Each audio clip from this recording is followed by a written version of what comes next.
Hey friends, welcome to Where's the Love podcast with your favorite multidisciplinary artist, your favorite millennial hippie, and your very favorite podcast host, Kloii Hummingbird. It is I, it is she, and it's also my birthday week.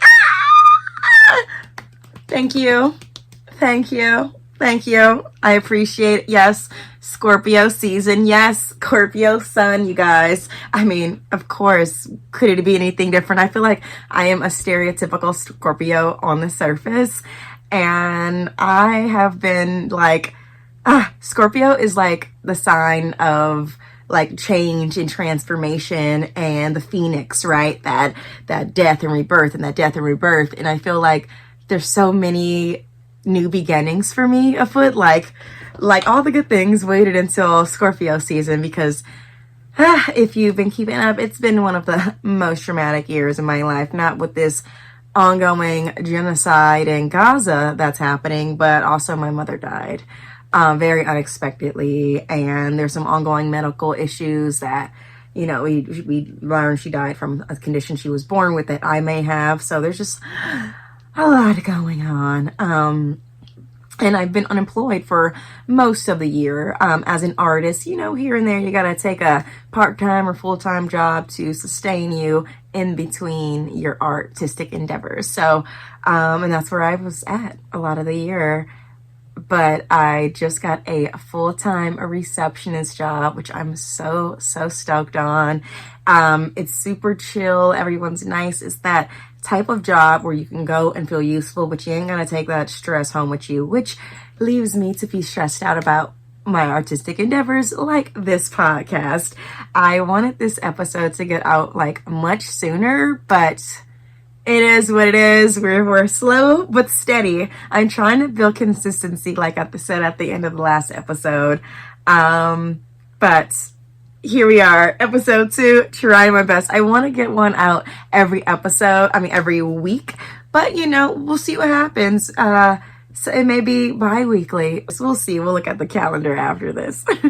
But it's my birthday week. I not only got a full-time job that I started last week, I also booked a modeling booking for a hotel chain, and I'm so excited. I had to drive to Portland, crazy, like an hour and a half one way each day for 3 days, which is crazy. And at one point I had to wake up at like 4:30 in the morning, or like wake up at 5. I set the alarm for 4, but I actually got out of bed at 4:30 and like left around 5:15 to get there at like 7:15. It was crazy. But I was on time every single day, and I just feel good because it's the first booking as a model that I've had since this cop broke my nose. I'll do a story time on that later. But I obviously, for many reasons, I've been insecure about that. It's crooked in certain days. When it's hot, I can notice it swelling, and I can totally tell. And there's some days that like people I know that can't tell, but there's like, oh, I totally see it. So I guess in a sense I'm blessed that I wasn't fucked up more in the face when I was assaulted.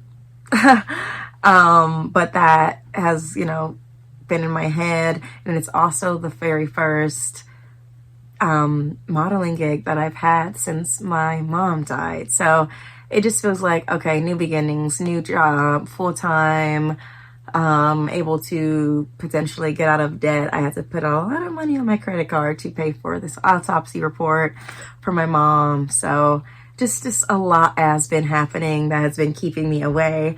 I had a great time, a great birthday week on set. And with my boyfriend, we did a bunch of cute stuff. And basically, I did everything I wanted to do. I just wanted to chill. I wanted to watch a movie. And I wanted to eat good. And my man cooked good for me. We watched good movies. And we got to snuggle with our dog. That's all I wanted, was some quality time and relaxation. So without further ado, let's get into some this and that. But first, don't forget to like and subscribe. You can watch the video version of this podcast on YouTube and find the audio versions on Spotify and Apple. I'm so excited about my booking, you guys. Apparently all the photos and stuff are supposed to come out on the website and maybe even in the hotel chain itself in 2.5 months. So I can't wait. They never send you the photos, which is so annoying. I have to like, you know, stalk myself or stalk the business online to really find out anything. I did a national modeling campaign once. Were any of those photos sent to me? No, I had to like literally go into the store in like a mall and like film the walls like it's me, guys, like evidence. Like I'm a real model, I swear. BTW, friends, I am deeply, deeply sorry to say that I will not be covering Love is Blind because Denver, you're boring. There ain't no love. Where's love? Not in Denver. Not in Denver, Colorado. Season 9 was the most boring season. Well, I can't even say there are seasons of Love is Blind where people got married that were actually more boring. So, T for the drama. They got a little bit of drama, which was worthy of watching. But if I was looking for love and wanting my heart to just melt out of my body, it ain't Love is Blind season 9. And therefore, we will not be watching it. I watch every single episode. And, you know, if I only have non-nice things, then I ain't gonna say it. Sorry, it's my podcast. Maybe this will be the first and only time. Maybe it's a little disrespectful and unprofessional to not continue with Love is Blind, but literally nobody can pay me to finish this boring season where nobody found love on Love is Blind. I guess love is blind. You answered the question. Thank you. Thank you very much. Okay, now let's get into some this and that. I don't know. I'm thinking of changing the name of the segment of this and that. Like, oh, it should be like, I don't know, something with like little love nuggets or something. Oh, that's cute. Oh my God, did I just in real time change the name? Instead of calling it this and that, I'm going to be calling it This Is Our Love Nugget segment. Hopefully I won't forget that and I'll just like write that down for myself. Love Nuggets. Love Nugget segments, as known before as This and That. Here we go. The music world has spoken and Mana Leo is on the charts, baby. Yes, Mana Leo. Apparently she's been out for a few years now, but I am just getting introduced to this pink queen, this Black American princess who just got married to Son of a Baby. Let me know in the comments if I'm saying his name wrong. I found out who he is through Mana Leo's beautiful wedding. So I love her. I listened to her new album, Who Did the Body? And she has so many good songs on this album. I want to say the album has about 12 songs on it, and of those 12 songs, I think I like saved 10 of them. Like, it's like banger after banger after banger after banger. This 24-year-old Black American princess has gotten even more popular and has graced my timeline with her song Sexy Sulan, which is a song that has just been banging on my Spotify left and right. Sexy Sulan, Black American princess, probably posting in the crib like incense, lit bitch, like, yes, me, incense, candles. Is she talking to me? Am I her? Like, we are one right now. Yes. So I'm just like loving putting you down, putting you putting you down. If you know, you know. You just gotta just go straight up to Mana Leo's page and just listen to all of her music. Another artist who I have, let's be honest, so many of our hearts have been stolen by this blonde beauty, Hilary Duff. She has come out with a new single called Mature after like 10 years of not making music. She has been married and she's a mama, and she has been on our screen as the child star from everything from Casper to Lizzie McGuire and beyond. She's recently made her debut back with acting with How I Met Your Father, and I love that show. I think it was canceled because it has not been back on my TV, and I think I remember researching this back in the day. It was canceled. That was about maybe a year ago, and now she's popped up with music, and honestly, this song is like one of her top 5 songs if you ask me. Her new album, Luck or something,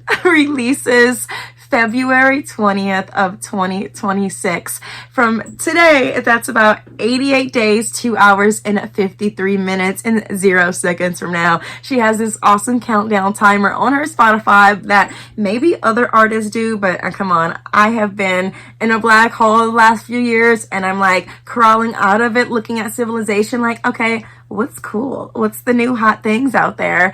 And I really like this song. I read in an article where Hilary Duff was interviewed by Vogue, and she talked about the song Mature being like an experience she had about a decade ago in her early 30s with a much older man who tends to date younger women who all look the same. I love the lyrics in this song, okay? The lyrics read, "She's me, I'm her in a different font, just a few years young, a new haircut, very Leo of you with your Scorpio touch, now. I love these lyrics, and so many women on TikTok and other social media platforms are really resonating with these lyrics about being younger and being groomed by a much older man, and some are saying even this song is the healing that they didn't even know that they needed. I even myself did a few TikTok videos singing the lyrics. Like, I memorized the lyrics to the song at this point. It's really catchy. It's really fun. And Hilary Duff is even going on tour, which is super exciting for all the fun tour heads out there. Another little love nugget that I like to address is Ducktavious. I honestly did like a 12-minute video on my social media already. I think I posted it on my YouTube page, and definitely I did on my TikTok and Instagram page. I'll do a little segment of that for you to listen to right now, because you have to hear and learn about Ducktavious. Maybe I'll play the whole clip.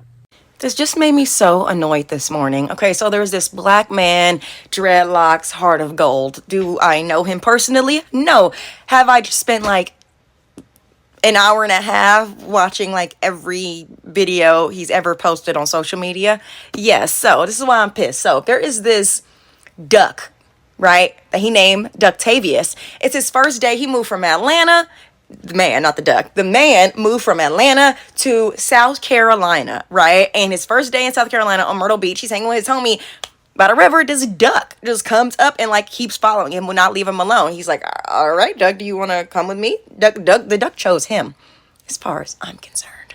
And so he's doing his duck thizzle, with this duck. They having a grand time. He's teaching a duck, because a little baby duck, he feeding the duck, teaching the duck to swim, buying infrastructure, transformed his whole apartment so this duck can have a sanctuary. And he named it Ducktavious because, black people. So, and then he reaches out to like an animal sanctuary nearby or whatever to get some tea and wooty woo, because he's like, at first is not really trying to keep the duck, but then the lady is like, no, he fell in love with the duck, and the lady's like, oh, you got to give this duck back. And he like, whatever, lady. Turns out that lady also is in charge of like DNR, which I think is like the Department of Natural Resources.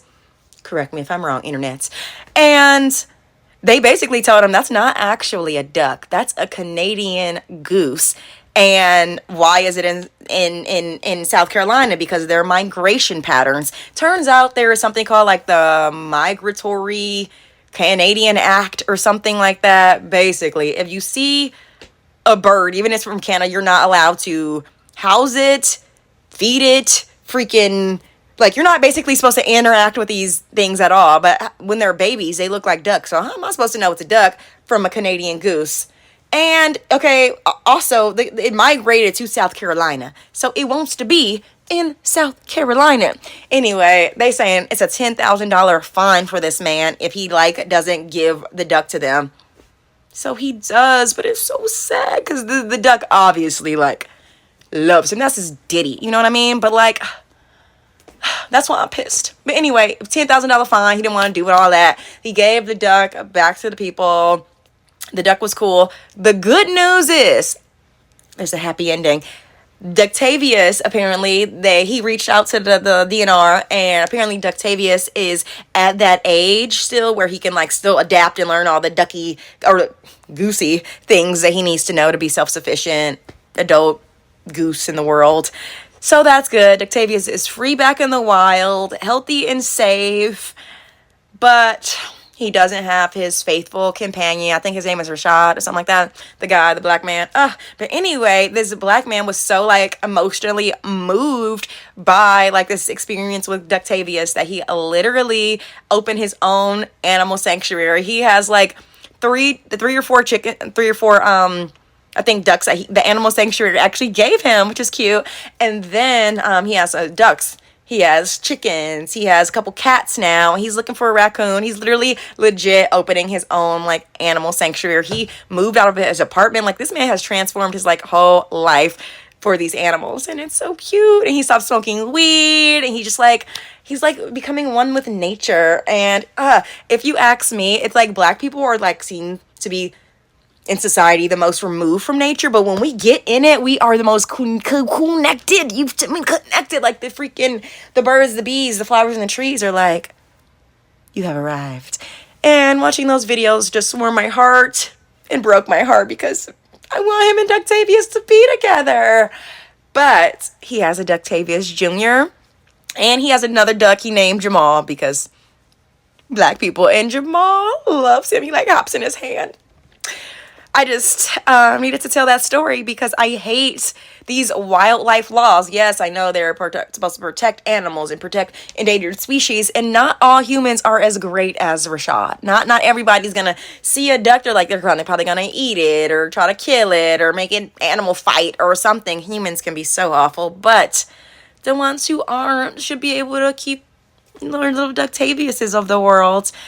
But, it kind of reminds me of that movie Rio. Like, I love the ending where he got to have the best of both worlds. He got to, stay with his, he's a human, but he also got to, frolic and be doing the thug thizzle in Brazil, So, shout out to Ducktavious, wherever you are. And if you find this Ducktavious Rashad's account, donate to him because he literally is legit opening an animal sanctuary, and he's trying to get a raccoon, y'all. He wants to get all the little babies and bring them to life, make them all healthykins, and then he wants to sell them to loving families. Thank you, random algorithm, for bringing that into my feed on this glorious Sunday. Oh my god, isn't that cute? I will tag that creator in the description box so you can support all his efforts with helping these animals and placing them in beautiful, beautiful homes and sanctuaries. That is it with my love nugget of the day. Now we're on to our main chickadee chat. That's what I called it, my first episode. But now that we have love nuggets on Where's the Love podcast, should I call the main chickadee chat section something else that has a little bit more loving, you know what I mean? Nothing's coming to mind right away. Let's see. We got our main chickadee chat. Love nuggets. How about we call our main chickadee chat, I love that. All right, this is the I love that section. But what if we're talking about something one day that I don't love? That's kind of negative. I don't want to be talking about war and genocide. I'm this is the I love that section. I don't know. We'll work on it. For right now, it's the main chickadee chat, or my main convo of the day. I don't know if y'all heard about this baby formula experiment online. It has swept the nation and literally has gone international at this point. This experiment started with a woman named Nikalie Monroe. She works with people who are trying to get sober and restart their lives, and just working with working with people who are in drug recovery. One day, because of the work that she's done, she was so fed up that these churches sending people away and her clients away for help that she went on social media, and she was I am going to call these churches and choose the saddest thing. I'm going to pretend I have a crying, starving baby or something. And she literally gets a little crying baby box to exacerbate this situation, so they can know this is real, even though it's not real, you know what I mean? And she just wants to see what they will say. And after they say yes or no, she lets them know this is just a social experiment. We want to see what churches are all about, what their protocols are, and if all other systems are down in our government, will the churches step up to help? This woman called nearly 30 to 40 churches, and 9 said yes. That was Our Lady of Fatima, a Catholic church in Alcoa, Tennessee, ALCOA. I hope I'm saying that right, Alcoa, Tennessee. Jefferson, Kentucky has the first Baptist church, Jeffersontown. And they actually, on their website, they say that they're the first historic Black church serving the community since 1828. The woman on the phone said, let God have all the glory to it, when she realized it was, just not a real thing. It was just an experiment, and she was happy she kind of passed nonetheless. The third person on the list, or church on the list, is Heritage Hope Church of God. They are in Somerset, Kentucky. All of these are Southern churches, by the way. Our Lady of the Hills is a Catholic church in South Carolina. I did not get the city there. And the fifth church is Islamic Center of Charlotte, which has gotten nearly like $100,000 in donations at this point from people just pouring love into them, because even some of the churches who said yes on the list, they tried to send people, like when she called, they're like, have you tried the food bank? Have you tried this and that? Each church tried to send her to other avenues, even the one that said yes. But this ICC, this Islamic church, Islamic Center of Charlotte, they were like, yes, ma'am, what do you need? Like, that was the second thing out of their mouth, and you're basically after hello. And that is so beautiful. And it's so funny to me, because I was talking to a friend of mine, an Arab friend of mine, and he was saying you probably wouldn't know he's Arab unless you kind of talk to him, knew his name, or ask him about his background. He's white passing, as they say. He says when he moved to America, people assumed he was white, and it was just easier to let them go with that and to assimilate and not wear his keffiyeh. And now, in a post-October 7th world, how he is yearning to stand his power more. He threw the keffiyeh on with pride. And, I share with him, it's really fascinating because of the little things I know of Arab people, or Arab people weren't really in my life, in my neighborhood growing up, that you can really develop this xenophobia and this othering of a certain group of people. And it wasn't until I got older that I'm like, oh, I didn't realize, like, I am othering that person because they have a big beard or they're wearing a hijab, which I don't understand. And how we allow the propaganda of our government or of society to seep within our vessel. And we were just sharing that with each other, how we felt a little bit, how he felt ashamed that he allowed himself to be forced into assimilation. And I was sharing my shame around how I, in a sense, was so unaware growing up of my xenophobia as a child, because I was a child during the 9/11 and post 9/11 world. And so with that awareness comes thinking deeper truths like, is everything they said about the Muslim faith like also correct? And it just invokes a deeper conversation. So that makes me happy. The sixth on the list is the Juan Buddhist Temple of North Carolina. That's in Chapel Hill, North Carolina. And Portico Story, which is actually a pro-life pregnancy center. But they said, they're not just the pro-life institutions that will be like, oh, we're pro-life until your baby is here, and they don't help your baby whatsoever. So that's really awesome. That they provide a ton of other services. So although I am pro-choice myself, and in that regard, I really respect how they kind of operate and do their business. Linden Church of Christ in Linden, Tennessee. And last on the list is Storyside Church in Belleville, Ohio. They asked where she's located, and if she can be there by 1 p.m., they'd be able to help her. I love this. There is a church I want to highlight on here. It's the Heritage Hope Church of God. I think all of these churches have been getting blessings, donations, but last I checked, the Heritage Hope Church of God has got $90,000 worth in donations. They are, the people have been calling him our favorite Appalachian grandpa. He is in a community of about 100 people in Somerset, Kentucky. There's people who come to his church, and he answered the phone, literally is quoted saying, what flavor do you want of baby formula? And I want to share a little clip of that, what I said on my TikTok right here.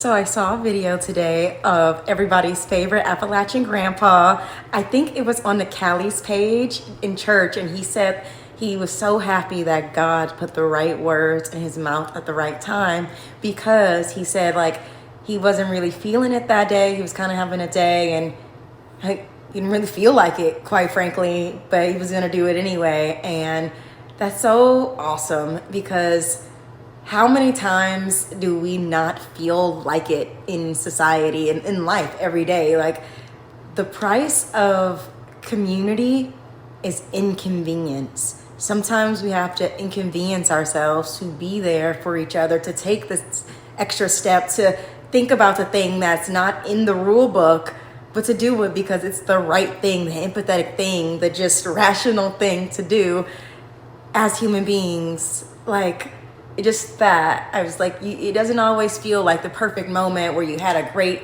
night of sleep and you're stretching and like you're not feeling creaky in your body and you didn't fight with your spouse. Like, sometimes it's like the day that you're not feeling so well, that you can literally be a source for others. And for me, like, I guess I'm a little biased as a yoga teacher, because like helping others and like being an activist, and like it feels good knowing that I'm doing something that helps somebody on an individual or institutional or societal level. Anyway, I just wanted to say that. Now, without further ado, I actually got the honor and privilege of interviewing Nikalie. She is my very first interview hostee ever. And I'm really excited to have done this. After doing it, right, it's my very first time. I felt like there were so many good questions and good things that we hit on that I didn't even know before. Like, I didn't know prior to this interview that she, was a drug and addiction counselor, and she had sent, a lot of her patients, her clients, to churches that turned them away. So this actually came from her professional life. That's awesome. We got to talk a little bit about how she is not atheist, but she is a spiritual person who has pivoted away from the church because of other hypocrisies, but she has had such loving and kindnesses from the church as well. So she sees all sides of the situation, and I resonate with that as well. I feel like I'm spiritual, although not religious. I would go to a church, any church, if I feel like there wasn't such hypocrisy built into and exploitations built into these institutions that don't feel so loving and really feel like icky and dark. But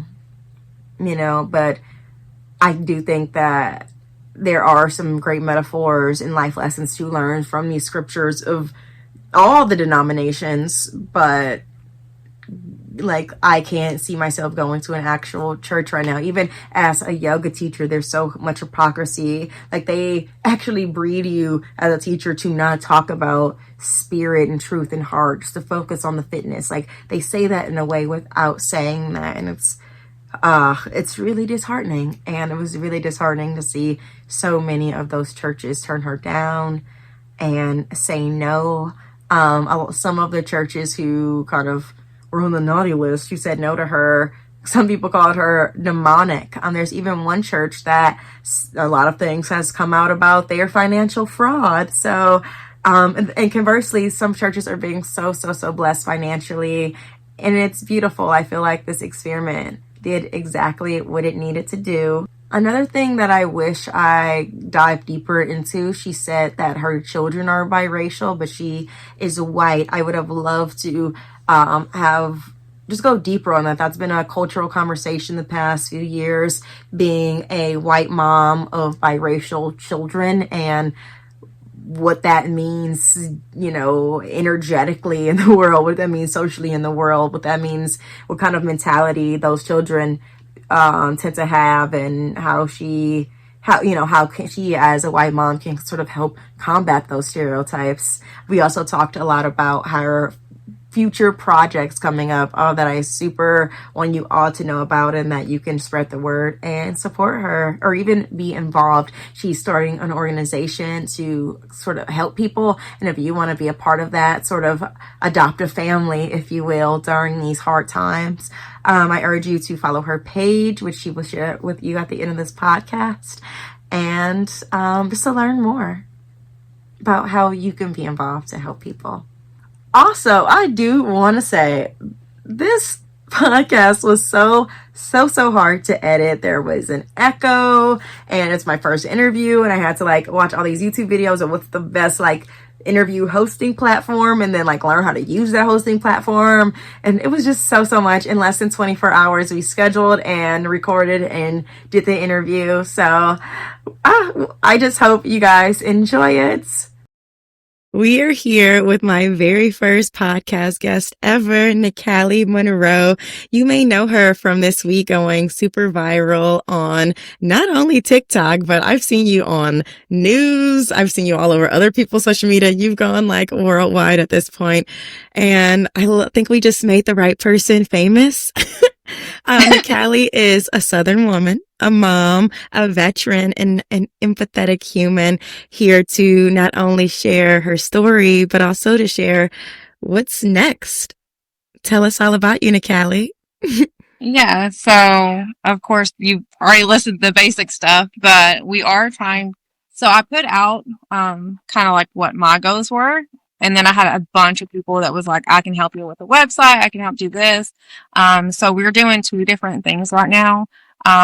The main one is like countrywide, is like a adopt a family type thing where you go on and you can help either individuals or families. You choose. There's no fees to donate to them, so it's not like a GoFundMe. Everything is free, and you donate directly to that person, so you know where your donations are going. You can adopt that family for the whole year, or you can donate to them just once. Even if you adopt a family, people can still go in and donate to them, so it doesn't, stop any donations that are coming in. And then another thing that we're doing is called Ties That Change. So we're actually getting ambassadors for every state that will work directly with us, and then they'll have people that work underneath them to make sure that everybody's getting coats and food and just like anything that they need in those states. So that way we can directly impact every state. So this is a statewide mission, like a national mission, not just, is it Kentucky that you're in? It's everywhere, yeah. And for people who may not know about this viral moment, we're calling it the baby formula church experiment, where Nikalie went around and to call different churches with the thesis or the ethos of, hi, I have a baby that's hungry, it's 2 months old, and for whatever reason we haven't been able to feed it. And a list of about 30 to 40 churches on that list, about 9 said yes, and gave their various reasons for yeses. I took a list. I did my own little separate video of that because my heart was just pulled to the story. I think it's I saw a video that you said, I chose this because it was just the top of my head. Like, who could say no to a baby? Yeah. Before we get deeper into everything that you're doing next and all the missions that you have, I know you have a book that you wrote in July. I want to kind of go back into the story to hear about you. And I think that so many people are waiting for somebody to give them permission to do something good or do something like this to bring awareness or help people. And I know that doesn't just spark necessarily overnight. I think though that's many different steps that got you to be like the sort of heart leader that you are now. So for you, in your mind, can you take us to little nuggets in your life that made you become brave enough to do something like this, to speak out? Okay, well, first of all, I grew up really, really poor, so I know what it's like to be in a family that struggles to put food on the table and pay the bills and do all of that. So, that's where a lot of it comes from. I was also an SA victim. That part of things also changed a lot because when I was younger, I was silent. I didn't speak up, and so I just refused to be like that now as an adult. And then when I was younger, I was probably like 12 or 13, we went on a family vacation, and there was a guy that was unhoused that was walking around. And it's the only moment that I have where my dad was nice, but he went and bought him food.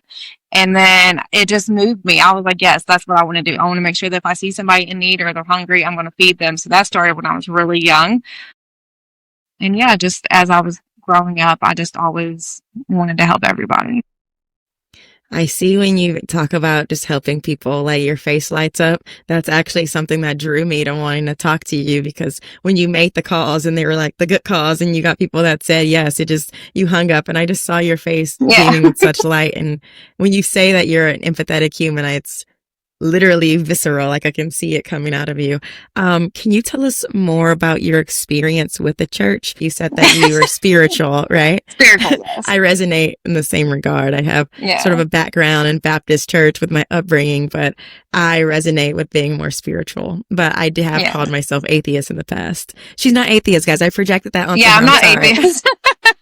No, Continue. I respect all religions. Just me personally, I just don't like what the Bible teaches as far as like the negative things that are in it. And then a lot of people use the Bible to flip it to spread hate. So I just prefer not to base myself on it.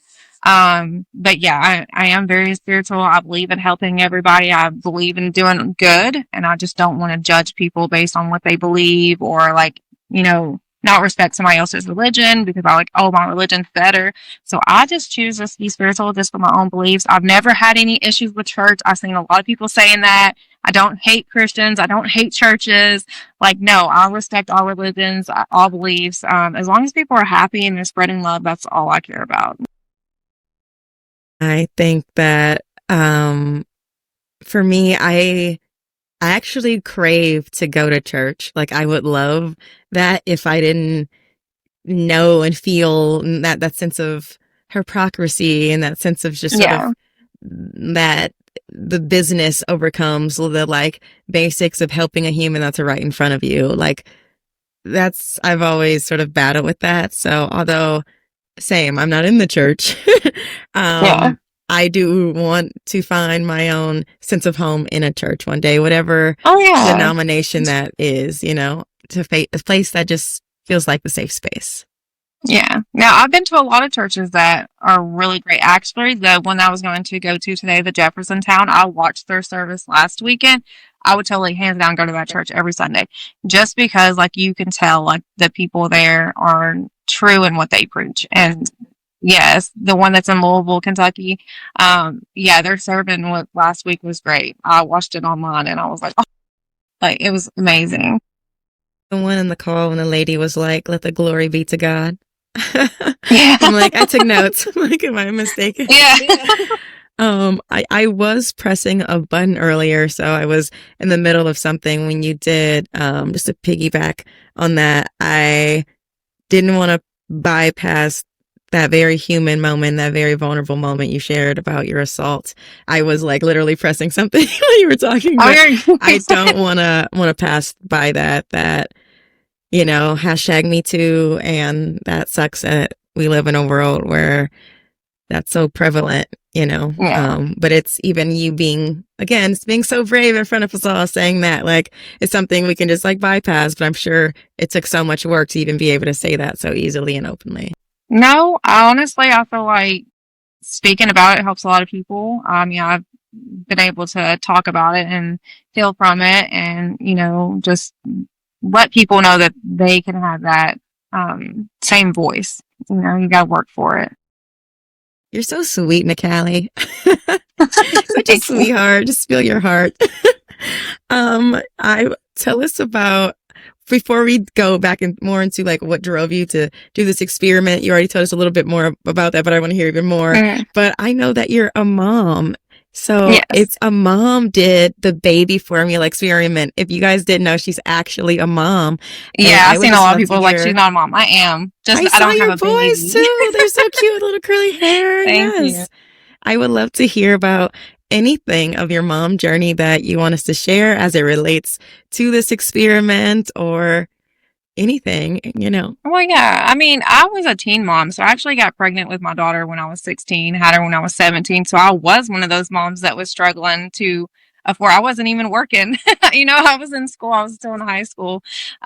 So for me, like every single time I got a no, I was just like, oh, like that's somebody's potential real baby out there getting told no. Like people are like, it's just an experiment. I was like, but this is what would happen. Like that's a real baby. That last Friday that I did, I was like, this is the last one because it was depressing. That's just why I got so excited every time I heard a yes. I was like, yeah, thankfully. Me too. Yeah, we all did. We were here cheering with you. We're like, we got a yes. We were your cheerleaders, like, do it again. Yeah, I do believe that every church should say yes, hands down. But it is what it is. I hope it was a learning experience for all of them. What do you think about all the people that are making excuses for the churches? Like, different sizes of churches. And some people are saying they only have this much their cup to give. And that has to be, to pay people and the flight bill, etc. versus, having like crumbs left to actually give the congregation. Yeah. Or that's just one of many things that I'm hearing. Yeah. So one of the churches that did offer to help was a small church, and I wouldn't have put Our them favorite as saying Appalachian no. Pawpaw. If you Yeah, know. I wouldn't have said that they said no if they would have been like, hey, let me get the pastor on the phone with you, and at least I would have been able to talk to him. One church did do that, and he still turned me down. But if they would have attempted to try and be like, okay, we're going to call around, we're going to do what we can, I would have understood that. It was the fact that wasn't even an option with most of them. They were just flat out like, no, can't help. Sorry. Have a good day. And I was like, my baby's starving. What do you mean, have a good day? So. And even some of the, ones who are like, oh, this seems to be the protocol. Go to a pantry, go to this. It's like, have you call with me? What I mean? I wonder if that would have ever been and not like, oh, no, I haven't. Oh, okay, let me give you their number. Obviously that wasn't part of the experiment. We wanted them to buckle down, but I just wonder in an alternate world, if you would have been like, oh, yes, I have not called that pantry. What do you, how many people are they sending away? How much will you have to fucking muster to ask for help once? That could have been like, I'm sorry, baby. We just ain't got it today after that, or something, because pride and shame, I don't even want to say pride, because this world breeds shame, which breeds pride. So I think shame is just something that is so deeply ingrained in the American experience and the capitalistic experience that it really pisses me off. And I had a question there, but I got so angry that I lost my train of thought. Yeah, I just feel like here nobody should be without housing or food. No exceptions. Yeah, well said. What do you think people are getting wrong about you? A lot of people think I did it to attack churches, and that's not what it was. It's just like I have patients that I personally send to churches all the time to get help, and they get turned away. But this was to test people's empathy and compassion, and really just to see if churches would actually help somebody. If all resources are gone, are you going to be able to step up and help somebody in need? And is that why churches specifically, like that spark of idea, like this is churches, is because of your patience and what you've seen specifically, or were you just like, yeah, I mean, it was just a random thing. It's like, I'm just going to call up churches tomorrow and see if they'll help. Yeah. And then I was just like, well, an adult, they probably won't help. They probably won't see any need. But I was like, a baby with formula, because a lot of pantries don't have formula because it's so expensive. So I was like, and a baby being hungry, I was like, they can't say no to that. So I actually didn't know that it was, she didn't just wake up one day and just be like, I'm going to attack churches. This is actually from her lived experience, from her professional work, that like she's seen the pain and the people coming back like, no, that church didn't help me. I love that when you put it on a freaking bumper sticker, when all resources are gone, are you able to step up? And like, I feel like, can we just go back to the basics of what a church is supposed to be? When you see somebody in need, they walk in, help them. I saw somebody on TikTok, they said, they would have turned away Mary and Joseph. Yeah. I thought that was hilarious. I was like, wow. Yeah. Some of the pastors, like even responses back has everybody in shock on TikTok. I'm just like, wow, it's crazy what they're even saying. But Oh, I don't even know, the craziest thing, the most cray thing in this, it has been, oh my goodness. What are they called? But there has been a lot of scandal that's been coming out about that. I don't know the facts, so I won't put that up here. The Germantown one. It's Germantown. Yeah. Germantown Church. I'm not going to throw out the details. Y'all can look that up yourself because I don't know them all to really say them here. But it looks like there's been some interesting financial things. Yeah. But conversely, the churches that said yes, they are being so blessed and like, I can't cry because I put my pretty makeup on, but I am a emotional Scorpio water sign. So I cry every day, all the time. I love that they are getting blessed. That's how I freaking want the world to be. Like, take away, like, boycott, mission, activate, take away all this money from these people and these corporations that are hurting us and that should not exist, and give it to these organizations and entities that are actually like trying. I love just being in the 21st century where we have access to that knowledge, where we can be like, no, fuck you. I don't want to have any part of you. And like, hey, Appalachian Papa, hey, what's your Venmo? Like, I love that. My podcast is called Where's the Love? And one, because I'm a yoga teacher. Two, because I'm obsessed with reality TV dating shows. And so it just made sense all around. I want to ask you that question. Where's the love in the world? In your life? Are you in a relationship with somebody? And just what lights you up? Whatever. I'm giving you different sort of categories here. So pick one that makes sense for your brain to help you out. Where's the love? Honestly, I feel like a lot of people have lost a lot of compassion and empathy. I think recently we see that very clearly with this administration, and I don't want to talk politics, but we see it a lot. We can definitely 1000% if you want. We don't have to shy away from politics here. Spit it out. Yeah, I just feel like so to me, I'm like, even with church, if you all want to try to combine church and state, like I feel like they're doing, why would you not want to take care of people? Because wasn't Jesus also an immigrant?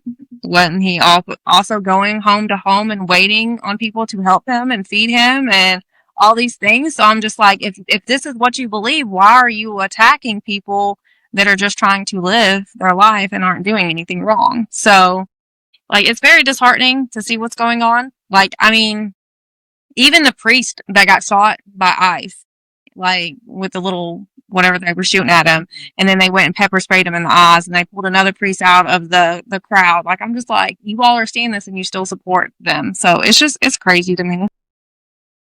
I've seen horrific videos. Just 2 days ago, there was a man in a car holding his baby, while like ICE is tasering him, and he's having a seizure. Video. I get so mad. Oh my God. Where's our humanity? And then people literally were so freaking indoctrinated, so colonized in our minds, where we will be like, that person has a badge. Like, oh, it's okay if that man just got, shot in the head. He had a badge. It makes sense. Like, yeah. And I'm just like, it is crazy. Yeah. Yeah. I made a video on my TikTok page, about how a lot of these churches are essentially like say, let the baby starve. Our benevolence is for our own people, etc. Yeah. And I equated that to how these churches feel about Palestine, because, we know statistically speaking, like the majority of Palestine, the population's under 18 years old. It's a very young population. And thus we're letting these babies die. And, just another way to just say how everything is connected from your local church to an international level. These systems are all connected. Yeah. Are you white? Yeah. That's my next question. Yeah. I never want to assume in these day and age. Oh no, yeah, you know? no, I'm the same way. And But yeah, why not? That's the controversial question of the day. Are you white? And you no, I'd rather ask than not know, like, and say the wrong thing or just assume. Yeah, right no, on. yeah, I am. Yeah, I did my another boys are video, biracial, and but my not. provocative hook was like, "So this white girl Nikalie," and then afterwards I was like, "I should fact check. I don't know this bio here. What kind Yeah, of?" I seen somebody that called me. They're like, "Of course, all the churches are going to say yes to a white girl." I was like, "They all said no, almost. What do you mean?" Yes, and they don't know. You know what I mean? Like you could have been Southern in anything for all I know. I know Yeah. Southern black women who sound like you. What kind of white are you? Are you aware? If you're, I'm not really. I know some of them came from Ireland. That's all I know. I don't really know. I know we got some Native American and some Ireland. I'm not really sure what else. I did a Yeah. DNA test, and my family, everybody, we all want to be so Native. And my mom, she was like, "We're Native, I swear," and we weren't. And I was like, I told you so, Felice." But shout out. I don't know. I might shout out have to do them. one now. Like, I don't know. That's just always what I've been. I said I might have to do one now. That's all I know. I mean, It's you like, maybe dang, maybe some German too. But I don't want to claim German. Maybe not. you can't deny it if it's in there. Let us know. I Come don't back. know. Come back. Maybe like, I don't know, for 6 months from now, after the book is out and all the things, you'll come back. No, I'm just kidding. No, I've been to Germany. It's beautiful. It's beautiful. Oh, I love that. And on that note, that's the last question I have on my list here. What do you have next going on? We already said it in the beginning, but please reiterate it. A program that she is popping off to help people, and also a book. Tell the people. Well, the book has already been out. I put the book out in June or July. That one is just a self-help book on how to leave a narcissist and like heal from one. But I'm actually working on a 5-series like novel now. So that's like my current project. Yeah, it's about writer. It's totally different than the self-help book. How did writing come about? I love that. I've always wanted to write. So I used to do poetry a lot, but then like I always wanted to write. And then now since I'm like in school and I just have like a little bit extra free time, I've just been putting it into my books. I love that. I encourage you to share your poetry on TikTok, but I cut you off. No, Continue. Tell us the book. It already came out in July. Y'all cut her off. I'm sorry. I'm such a cutter offer. Yeah. Yeah, so that one, yeah. How to Leave a Narcissist. The Bridge of Light one, I found out there's another place called Bridge of Light. So it's actually going to be the Nikalie Monroe movement Bridge of Light. So that way it's not like the main name of it. But yeah, that one will be coming soon. So they're already building the website for it. So I've already seen some of it. We're just working out the rest of the details on it. And then I personally will be opening up a sober living house in my area to try to help some of our homeless population here and those struggling with addiction. Multidisciplinary creator over here. Everything you do is bridged in intention and rooted in heart. And I just love that. I love being real, seeing real loving humans in the world. Like, let's make the right people famous. Like, literally. Am I missing something? Yeah. So the name Monroe movement. Yeah. We have our book, How to Leave a Narcissist. And there's another book. That was a 5-series book. There's 5 books in a series. Yes. Oh my gosh. Okay. Yeah. And she is doing the thing at her house. So I'm in her house. Yeah. And she is doing the project in her hometown to get amazing people housed to just give them another chance at life. And I love that. Can you please share your everything? How can the people find you, your website and social? So pretty much everything is under Nikalie Monroe. So like my Instagram, my Facebook, my TikTok.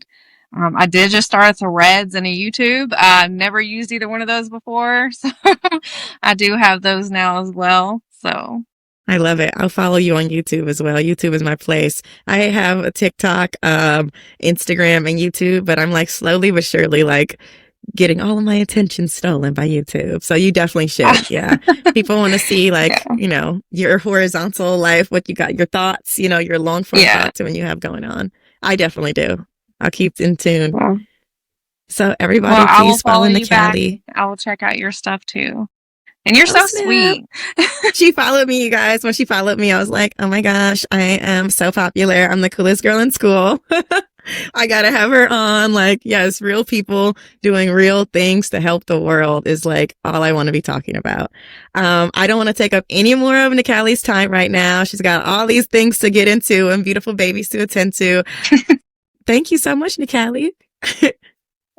Oh, that was such a good interview. I actually showed up to the interview a few minutes late because I was just nervous and learning how to like use Riverside, the interview hosting platform that I was using.